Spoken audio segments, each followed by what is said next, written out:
নাম প্রেমিক পাগল বাবুল হুজুর। বয়স ২৫ বছর। মা বলে ৩০, আমি মানি না। সকালবেলা প্রেম করি, বিকালে ব্রেকআপ খাই। দাঁড়ালে ৫ ফুট ৬ ইঞ্চি, বসলে প্রেমে হেলানো ৪ ফুট। বিয়ে করতে চান কেন? রোজ বলে, তোরে কেউ নিবে না রে, আগেই ভাড়া দিয়া বিয়া কর। তাই ভাবলাম ভিডিও বানাই, ফেসবুকেই পাত্রী খুঁজি। পাত্রী কেমন চাই?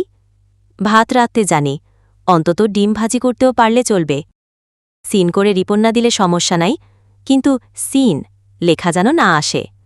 ঘুম থেকে ডেকে তুলবে, শুধু উঠো শোনা বললে চলবে না। জোরে কইরা চাচা আপনি ঘুমাইছেন বলতে হবে। বিশেষ স্কেল, এক হাতে ভাত খেতে পারি, আরেক হাতে মেসেঞ্জারে প্রেম করি। মায়ের চাওয়ালার সাথে পাত্রী ঠিক করতে আমি সিরিয়াসলি বিয়ে করতে চাই, কারণ আমার পেছনের পাড়ার পিন্টু অলরেডি